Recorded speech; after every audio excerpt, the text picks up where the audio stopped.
Final hour of the show right now, Super Talk 99.7 WTN. My name is Matt Murphy. We're pleased you've decided to join us on Super Talk. Thank you for your participation. Ken Weaver's on the news. Jackson Williams on top of everything that comes out of your speakers. He is in control of audio. We appreciate his hard work. My name is Matt Murphy. I'm the host of The Gathering, and I thank you for being here. 615-737-9986.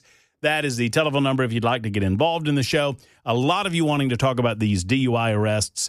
419 in 2024 were determined to be invalid, or at least they came back from a blood sample standpoint negative. That according to lawmakers who released this material. It was required that the Tennessee Bureau of Investigation release the material, or the Tennessee Highway Patrol release the material to the lawmakers, and then subsequently get released to the general public. 2.5% of all the blood sample work that went to TBI came back negative, and this is months and months and months after these people have been hauled off to jail and have been accused, and in some cases convicted, of driving under the influence. We'll continue that conversation coming up in mere moments. Right now, however, it's time to talk about some nincompoops.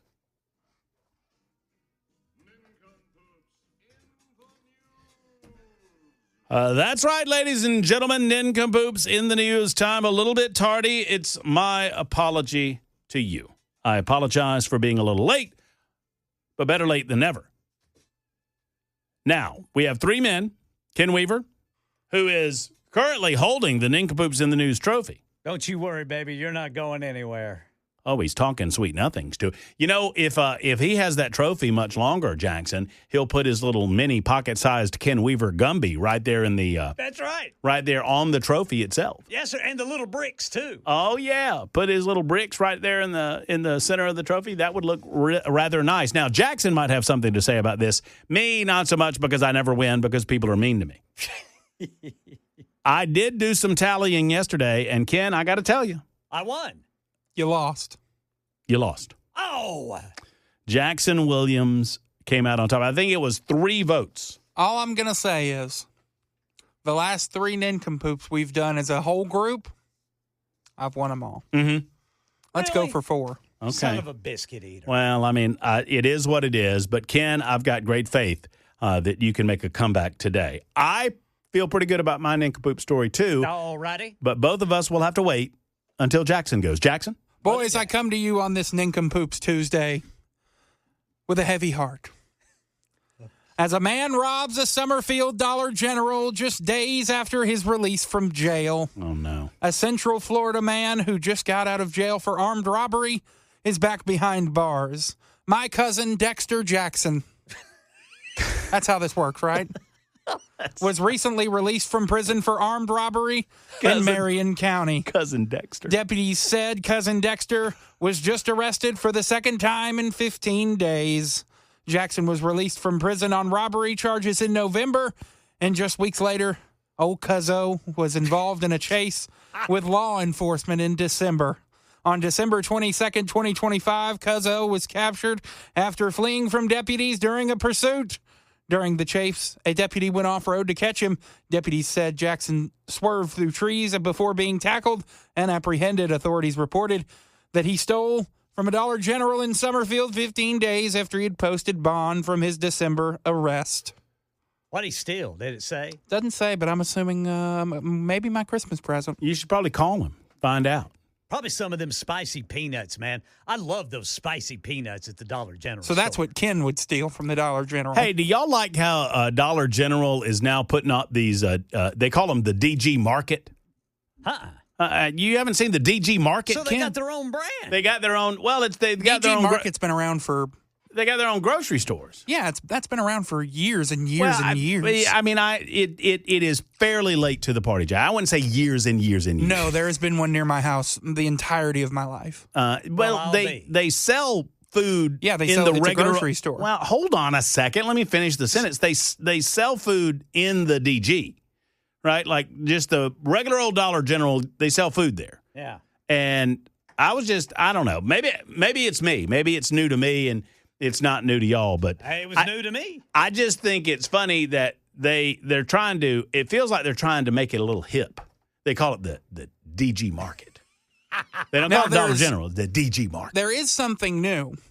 The DGX Mm-hmm. Express. What is that? The Dollar General Express. It's these little ones you see downtown. Oh, like a little convenience stores. Yeah. Little run in, run out kind of deal. Those are new. Okay. The market is old. Well, Well, what do I you know mean, about that? My sincerest apologies. And my condolences to the loss of Dexter for the foreseeable future to the rightful authorities. Ken Weaver, you want to go next? I'll go next, boys. Are you ready? Yep. This comes out of the great state of Georgia. A near-naked bandit went on a wild carjacking spree through a Georgia neighborhood while wearing nothing but a tablecloth. And the very clever writer of this story says until he was ultimately cuffed in the buff. Peach State cops received a report Friday of a stolen vehicle that was believed to be in the possession of the nude suspect Mackenzie Call. Later that day, police found the vehicle, but Call was not inside it. Witnesses told authorities he ran away. Officers noticed signs he may have been exposed to chemicals while inside the car. The chemical Call was supposedly exposed to is not immediately clear, though police body cam footage showed arriving officers discussing whether Call had suffered chlorine burns and showed an abandoned pool servicing truck. While officers searched for Call, multiple 911 calls were received about a man matching his description, wandering through the area, wearing only a tablecloth, attempting to get into several vehicles. Surveillance footage released by police captured Call prowling around in what appeared to be glasses, a pair of blue slippers, and a beige tablecloth draped haphazardly around his waist. At one point, the birthday-suited thief allegedly entered an occupied home and snatched the keys to a Mercedes before driving off. Officers quickly found the stolen Mercedes, conducted a traffic stop, took Call into custody at gunpoint. Yee. Yeah, Call's been hit with a slew of charges. That boy's in jail. What did it say? I may have missed this, Ken. Yes, sir. Where did he get the tablecloth? It did not say. Does not say. It just shows images of him running around in a pair of glasses, those blue shoes, and a tablecloth. Well, there's no question that the man's a nincompoop. But can we give him a little credit? I mean, because most of these people that y'all bring to the table, they're completely naked. Well, and that's what's interesting. He's trying to cover himself. Right. I wonder if he, like got into a situation that he thought sounded fun, and then it started. And then maybe the police were busting something going on, and he ran away. Grabbed the kitchen tablecloth on the way out. Maybe he did one of those little magic, shoo boom, and all the stuff just stays there. Shoo. Grab it, wrap it. Coppers. Grab it, wrap it, and go. I like it. All right, I have two food-related stories that I don't expect will win nincompoops in the news, but these are the real nincompoops. When Jackson tells you a story, when Weaver tells you a story, I mean, these are generally naked criminals, generally speaking. Yeah. My or the stories, entirety. I'm dealing with the real nincompoops of the world. Like, for example, now I'm putting two food-related stories together to make a combined nincompoop in the news. Okie doke. McDonald's. And I know y'all been talking about this today. I think I heard you earlier today, Ken. Yeah. McDonald's is responding to a federal class action lawsuit claiming that it misled millions of people by marketing the McRib as pork rib. The 45-page complaint filed December 23rd of 2025 in U.S. District Court for the Northern District of Illinois says that Derek Wilson, Dorian Baker, Charles Lynch, Peter Lee take issue with the product's name and presentation, notably the term McRib and its rib-shaped patty, which they say would lead a reasonable consumer to believe the sandwich includes real rib meat when there is none. All of these people are nincompoops. What kind of meat is it? It is compressed, processed sludge. Yeah. Trite. But what animal? Nobody knows. Nope. Nobody knows. Is it? It's kind of a Bargatze. Nobody knows. Nobody knows. Could be woodpecker. I mean, yeah. Could be woodpecker meat. Could be human flesh. I don't know. Oh, now he's looking it up. Yeah, Buzz Jackson looking it up. While he's looking that up, I'll tell you this.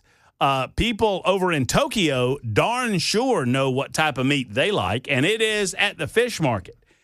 A large bluefin tuna Yeah. made waves at Tokyo's Toyosu Fish Market this Monday morning. It fetched a record 510.3 million yen on the market auction. That is $3.2 million. That's a lot of McRibs. For one tuna. The winning bid for the 243-kilogram fish came from the operator of a popular sushi chain, which has outlets across the country and abroad. The first ton of the year brings good luck. The company's president and a figure at the annual New Year auction said they paid $3.2 million for one tuna. Now, tuna are big. I mean, Yeah. tuna's, it's not small. No. I don't know how much 243 kilograms is. Let's look that up. Let me see. You want me to try? Let's see who can do it first. Well, the thing I'm thinking about, we need to go out and catch a tuna and sell it. I mean, $3.2 million. Now, part of this is because it was the first catch of the year, and they suggest that there's some sort of luck involved. But I can't imagine any tuna worth that amount of money. 243 kg, 2 pounds is, it's 535 pounds. That's a big old fish. That's a big old fish. It ain't worth $3.2 million. So the people that bought that tuna for $3.2 million, they're nincompoops. The people that are suing the McDonald's Corporation for misrepresenting the McRib, you know exactly what you're getting when you get the McRib. It is processed sawdust, and they are nincompoops as well. Jackson has an answer. Yes, the McRib is made from 100% boneless pork, specifically ground pork shoulder, not actual rib meat, and it is emulsified, whatever that means, with water, spices, and sugar, and topped with a tangy barbecue sauce. You a fan? No. You not a fan? No. I'm a fan. Go get you a McRib. I haven't had one in 20 years, but I was a fan at the time, and I knew exactly what I was getting, which was a garbage. There you go, nincompoops in the news. You get to vote, 615-737-9986. Naked tablecloth guy, whatever Jackson was talking about, Dollar General boy, or Matt Ken Murphy's Weaver. conglomeration of moronic meat eaters. Those are your choices. 615-737-9986. Mike and Larry and John, not necessarily in that order, next on Super Talk 99.7 WTN. I have, believe it or not, gotten a vote or two. By the way, someone did the quick math. Almost $6,000 a pound for that tuna. $6,000 a pound. Larry has written in and said, my first ex worked at McDonald's. Their nickname for it was the McGrizzle. Yee. I guess that's the pork shoulder they were talking about. 615-737-9986. I don't know if this is the same Larry or not, but here's Larry in Clarksville. Hey, Larry. How you doing, brother? What's up, man? It is. It is the same Larry, and I'm still above the daisies. But Matt, my question is: Tennessee has a $2 billion surplus every year in our state budget. Why can we not have portable breathalyzers? And why is it that the most of these claims are against the Tennessee Highway Patrol? And with your contacts with our state government, I would think that somebody needs to go in and start kicking some rear ends. Well, we're going to get to the bottom of it. And for me, this is not about the rank and file in law enforcement, at least most of the rank and file. Look, if we have bad apples in law enforcement, if you have individuals that are being told that they're going to be held to a quota on DUIs or anything else for that matter, that's wrong, and that needs to be rooted out and eliminated. Yes, if you have police officers that are arresting people that they know are not drunk, then those people need to be fired. Yes, sir. Yes, sir. But it seems to me but for the most part, I'll say this and I'll let you finish, Larry. For the most part, this feels like a bureaucratic issue with the officers doing their best, trying to figure it out, trying to make sure that people aren't driving their automobiles impaired on alcohol or some other drug. And by the time it gets beyond them, they get them to a place where they take their blood, and once that blood leaves their hands, they're dependent on the bureaucracy, and the bureaucracy is simply not doing its job in a timely fashion. And if that's the case, then something has to change. You're absolutely right, Matt. I mean, when it takes, if somebody gets arrested for a DUI and it takes 8 months for them to figure out they were not under anything, they were not, there were no conditions, but by that 8 months, they've already lost their job. They probably lost their house, and they've probably lost everything. And then what the hell can they do? Well, it's a solid question. It's a fair question, and I'm going to ask that question of every lawmaker that's on this show as we turn our attention to the General Assembly that's set to begin in the next couple of weeks. Lawmakers need to this is not 10 people in a year being wrongly arrested and wrongly accused of drinking and driving or driving under the influence. This is over a person a day in the state of Tennessee. That's too many. Yes, sir. And Matt, you have the connections with the people, with our state representatives that can make a change to this. This is absolutely absurd that this could happen. This could happen to you, could happen to me, and hell, I don't drive anywhere anymore. Well, I mean, and you're right, Larry, and the fact of the matter, and thank you for the call, and I'm glad you're above the daisies, brother. I appreciate you. The fact of the matter is that there are a lot of just sucky drivers, okay? I, for a long time, spit the bit on making use of your cell phone illegal while driving an automobile. But driving my motorcycle particularly, and my automobile to a lesser degree, just observing the people around me on the roadways, I found that cell phone use was more akin to drunk driving than anything else that anyone does in their automobile. It just is. 8 times out of 10, if you're in the middle of the day and someone is in front of you and they are driving erratically in a fashion where it seems that they are drunk, they're on their phone. They're on their phone. Speeding up, slowing down, weaving in and out of traffic. And we rightly make the use of a handheld device illegal in the state of Tennessee. Obviously, drinking and driving is illegal as well. The stigma associated with driving under the influence of alcohol or any other drugs is so great that even if you're wrongly accused, it can stain, tarnish your reputation to the point that you get fired. Even if you're exonerated months later. As the great line goes, remember, what was he, Secretary of Labor, Ray Donovan? Y'all remember Ray Donovan under Ronald Reagan? I think I have the facts of this correct. I want to say he was Secretary of Labor.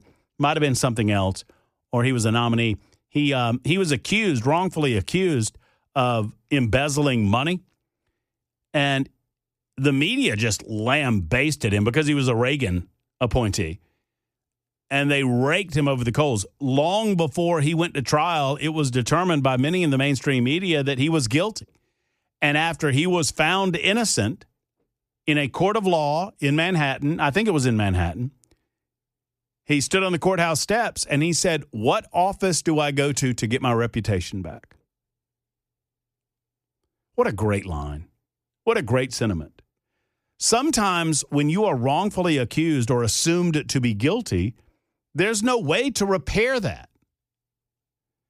And this feels like, at least in certain cases, to be that situation.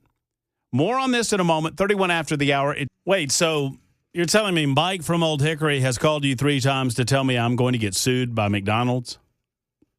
Oh, yeah. Why? Because I said that I loved the McRib and it was garbage? I'm assuming so. Huh. Well, I stand by both of those statements. Every time I've ever had the McRib, I've absolutely loved it. I haven't had one in, 15 years.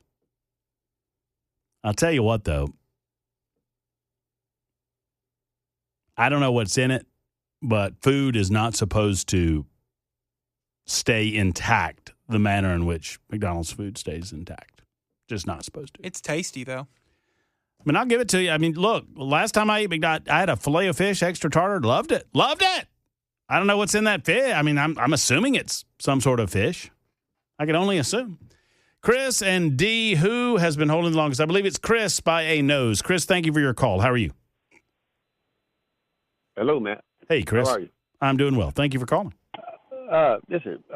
Hey, congratulations on your upcoming 1,000th episode, I might add. Well, thank you. Congratulations on that. Thank you. And I don't really have I just need to tell you my experience in the whole DUI thing. And you might have touched on this before I got in my truck and was listening, but to share a little bit of my experience in this, I was pulled over.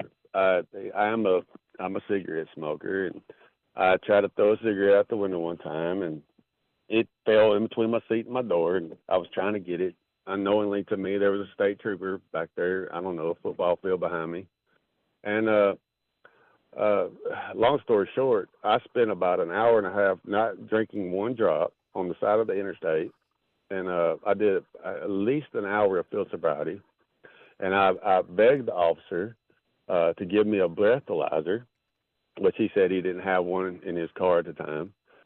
And long story short, they ended up placing me under arrest after, I don't know, a solid hour of field sobriety. Took me to the hospital, and they put a needle in my arm, extracting blood from my body. And long story short, I had no alcohol in my system. I spent $8,000 on a lawyer, a full night in jail. And what my lawyer ended up telling me was, and I don't know if anybody's touched on this, but the reason they do that on the first offense DUI is what my lawyer told me is that TBI has a bunch of DNA in their data bank that they don't know whose it belongs to, and that's one way of conducting some sort of analysis of who is who and trying to find people that the blood does not belong in their data bank. Does that make sense? So you're saying it is a roundabout way to get samples of your DNA? Yes, sir. Yes, sir. Maybe. And that's just what my attorney told me. And my blood stayed in their possession for 14 months before I ever went to court on it the first time. And eventually, you were exonerated? Exonerated? Yep. Nothing. I walked out of there with $8,000 lost out of my pocket, a full night in jail. And I think here's a. They're thinking guessing to me the whole time. Right. You know? I mean, there has to be a way that if you are wrongly accused in that fashion, that you have an ability to be recompensed for the cost of the attorneys. Yes, but that's going to cost you another $5 or $10 for attorney's fees to get that taken care of. Yeah. You know, that's not something that just happens because you say so. It's something that you have to hire an attorney, and it's a big racket, man. It just is. And that's just my opinion, and that has personally happened to me, Matt. And I love your show, and I love your comments. I appreciate you. I appreciate you calling and sharing that with us, Chris. Thank you for making the call, and don't make this call your last one. Obviously, we've heard story after story. I've had a lot of them come in on the super text line along these same lines. That now I have no idea of corroborating the story. I'm not saying that Chris is telling me anything but the truth. I'm certain that he is telling me the truth, but I mean I don't have any way of independently verifying that. At the same time, we do have verification that at least, 419 in 2020. I mean, and there are way, way more of them. I mean, and the fact of the matter is we did not have the same levels of record keeping back in the day because there was no requirement that these records be kept along these lines. Now the requirement is there, and we're learning that there is a fairly obvious problem. If 3% of your blood samples come back negative and you've accused people and they've had to go through the rigmarole of being at a trial and dealing with that, then I have to believe that there is some other way to do this a little bit better. Hello, D. How are you? Hey, good to talk to you again. Good to talk to you. What's on your mind? Well, so you'll probably, being a libertarian, not like everything I have to say. But it seems to me like most of these problems are coming back with blood tests. Is that what I'm hearing? Yeah, in this particular case, yes. And it's because apparently the state of Tennessee, and I'm learning this as I go, but the state of Tennessee does not have any consistency with regard to breathalyzers and whatnot. So they lean on blood tests more often than not. Okay. So I work north of the border, so I'm not as familiar with Tennessee, but I can tell you that, the biggest problem we face working the road are these YouTube channels and these YouTube lawyers that give out really bad advice. And as a libertarian, I'm sure, you're probably of the stance, don't incriminate yourself ever. But if you talking about the audit people, those types of things, and all that kind of stuff. And so if you've been out for a night and you've not been drinking and you get pulled over, and they want to give a blood test or a breath test on the side of the road or a breathalyzer test, and you've not been drinking, these websites give advice, don't ever do it. Don't ever do it. Don't say anything. Don't do this. Well, so if an officer has pulled you over, if I'm driving down the road and I see some driving behavior that concerns me and I think you might be intoxicated, I'm going to pull you over. And a combination of observation and smells and the things I see and observe might lead me to do some field sobriety tests. And based on those field sobriety tests, I might give you a PBT, the roadside breathalyzer. And so if people are exhibiting really bad driving behavior, they do poorly on the field sobriety tests, but they blow zeros, the automatic assumption is that it must be drug related. So some states have really upped their game with a couple of enhanced DUI schools. One is called A-RIDE. Another really hard one is a DRE expert. But you go in for some medical training and you learn how to interpret what you see and give some additional tests to determine if it's a drug-related DUI. But I suspect a lot of these problems could be alleviated if people would just participate in the PBT on the side of the road or give the breath sample, because if I take you downtown and there's nothing in your blood sample and you're not displaying anything, drug related, you're not going into jail. You're going to be released. Well, so the arrest isn't that you're guilty. It's that we have probable cause to believe that you're guilty. Well, Mike, here's where I'm at on it. I understand what you're saying, and different people, we as Americans have every right in the world to act in a manner consistent with our belief structure. And if I don't believe that you have the right to do certain things, and obviously you have you can make your own presumptions and whatnot, and you can proceed in that manner. What I've long said is that if you have a disagreement, and I am a small L libertarian, as you well know, D, but I've long said that if you have a disagreement with a police officer on the side of the road, you're not winning that disagreement that night or that day. You're just not. That is correct. So if your disagreement, so we individually have to evaluate whether or not our disagreement rises to the level that I'm going to lose that day in order to win in the long term. And if I believe that it is a righteous cause to do that, then I'll take it to the next level. And, each individual has to determine that. My question is, if we do take it to the next level, and I am determined to be right, but it costs me thousands of dollars in order to demonstrate that I was correct and the officer was not, where do I go to get my money back? Well, this is what I would propose, that you don't spend any money. So let's say that's not the way it went. I don't mean to interrupt you, D. That's not the way that it works in the real world, bud. I mean, in the real world, you have to hire attorneys. Here's a good law change that I think everybody could get behind, maybe even the police. I know I could get behind it. Let's treat a blood case only, not a breath case, but a blood case where there is doubt, where it could be drugs, as we would treat a felony, which means you don't go to jail right away. So the way we handle felonies in most states is if I pull you over and you've got a bag of cocaine, that's a felony. I don't have to arrest you right then. I can log that evidence, I can write a report, and then one day I can go to the grand jury, tell what's happened, and then they can issue a warrant. Mm-hmm. So why can we not secure that person safely for the night? I mean, if they appear to be drunk, it's somebody to pick them up, but we get our blood sample, we have it done, but then the person goes home and waits the results. Why can we not do that? I would be happy with that. I think it would save some court time and save a lot of us a lot of trouble sometimes. It would definitely keep the jails a little bit emptier on Friday nights. But then if it comes back and you've got blood or alcohol or drugs in your system and you get indicted, or we just take the results and swear out a warrant, then we know that we've got a reason that you're going to have to fight that charge. But if the blood comes back with nothing, you've not spent a night in jail. So just an investigation that goes away. But functionally, so D, you've pulled me over. You believe that I'm on some sort of intoxicating substance, and you're going to give me an opportunity. You're going to issue a citation. We're going to get. I mean, we don't get blood on the side of the road. I have to go in with you. Well, not necessarily. We have guys that are trained phlebotomists.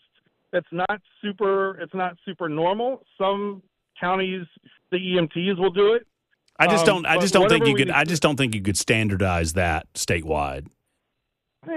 Functionally, we can make it easier. Even if we go to an ER and then we release you from the ER, maybe that's a condition of, if we rewrite the statute and say, look, a condition of, because now I think in Tennessee, right, if you refuse the blood test, that's a separate charge, and you're going to lose your license anyway, right?